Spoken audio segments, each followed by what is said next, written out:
to. Hopefully we're streaming on Facebook, Twitter, Periscope, YouTube. I'm just checking that all the things are working. Hopefully they are. Let us know your comments and views. I can see people already putting their comments in, which is great. Brian Gibbs, first one to get a comment in. Do get your comments in. Let us know what you think. The first thing that Brian said is 2 subs on the 86th minute. What's that all about? Not fair on the players. I actually think, Brian, it wasn't the 86th minute. I think it was about the 89th, 90th minute. If I'm honest with you, Brian, I was gobsmacked when he was doing those substitutions on the 90th minute. I know that they've come up for quite a few people. Some people have said, what are you moaning about, bringing 2 young lads on, Barnes and Chowdhury, give them a bit of game time. It's a nothingy game, so what the hell, give them a bit of game time. I get that. I do get bringing young lads on, but the 90th minute, 89th minute, whatever it was, it seems a bit strange, doesn't it? Because, it's not giving them 3 minutes of injury time.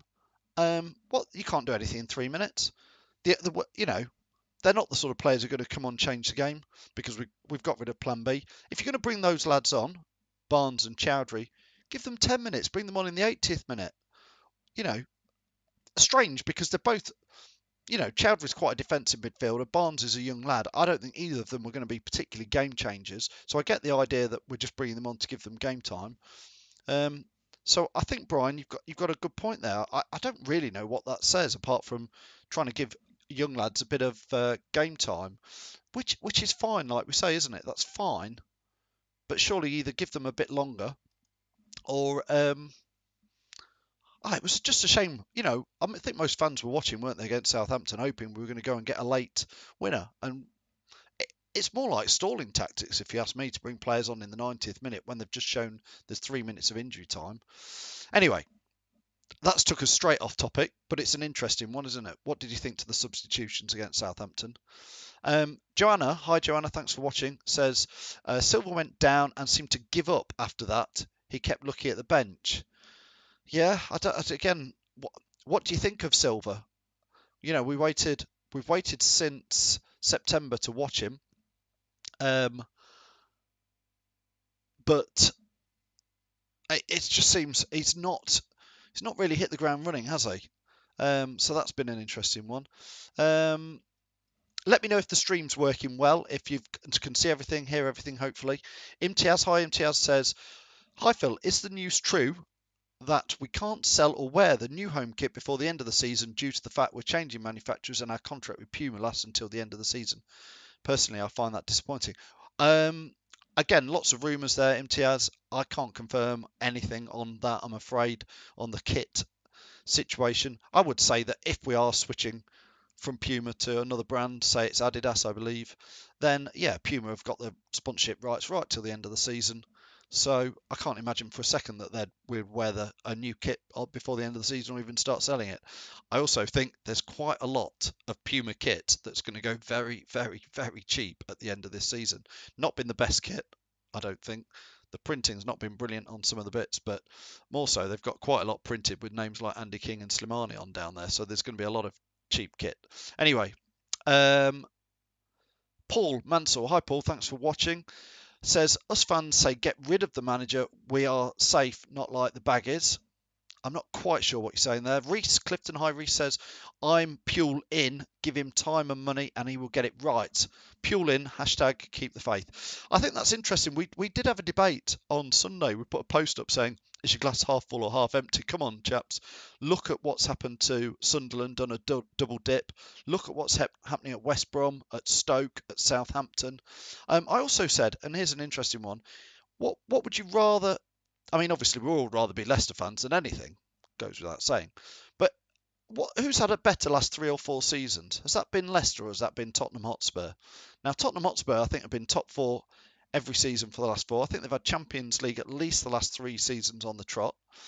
They've got knocked out the FA Cup on Saturday to Man United, so they've got another season on the trot with no silverware.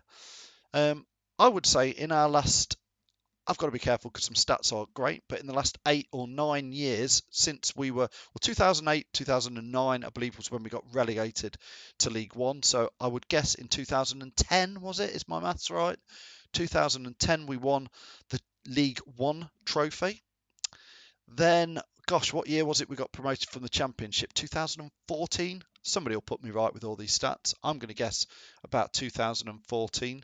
Um, so I'm just sorting something out on the technical side. Bear with me. Apologies to people who are watching on Periscope.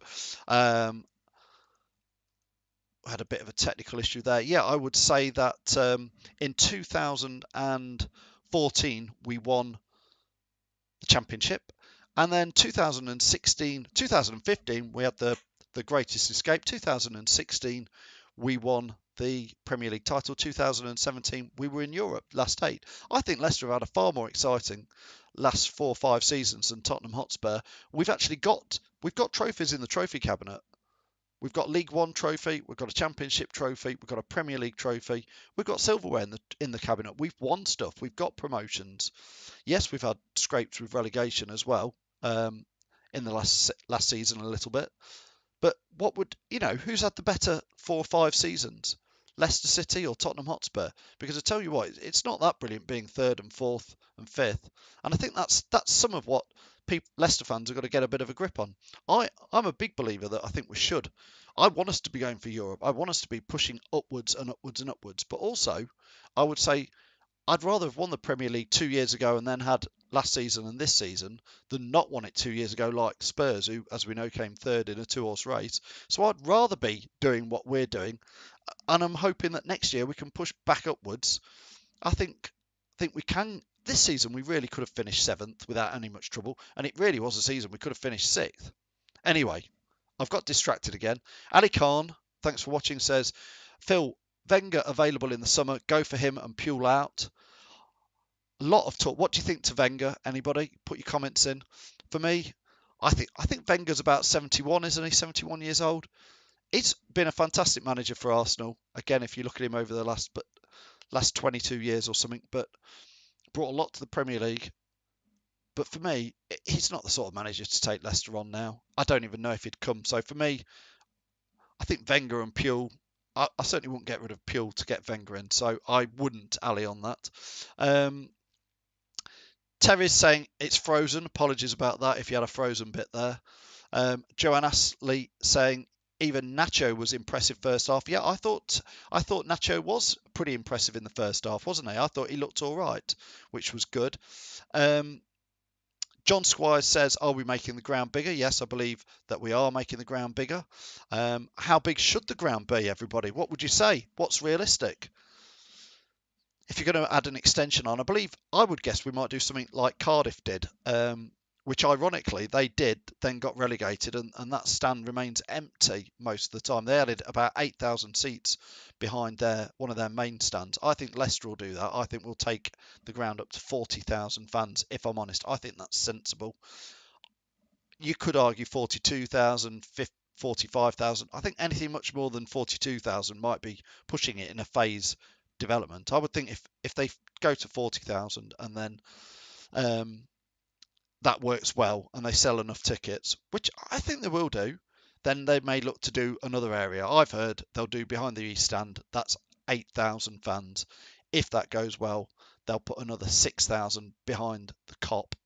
And I think that would probably be 14,000. That would be about 46,000 at the end. I think that's probably about the right size if you ask me for Leicester. But comment your views. Loads and loads of comments to read through. Thank you very much. If you can like and share the video, that'd be great. Rob McFarlane. I'm not sure about this comment. What do you think to this? Rob says, what about Steve Bruce as manager? Get Brucey in? I'm not saying that. I think he's a good manager, by the way, but I'm not seeing why we'd get Steve Bruce in. Let me know if the stream is working, by the way. Terry's saying, why is this not streaming? I think we are streaming right, but do let me know. Here we go. Terry is definitely saying, is anybody receiving this? So do let me know if you're not getting the things. Imtiaz is saying the stream is perfect his end. Terry, I think it's your end. David Gavin saying getting into Europe attracts decent, great players, which is what we need, Phil. I think, yeah, David, I think you're right. I think though, a bit, be careful maybe what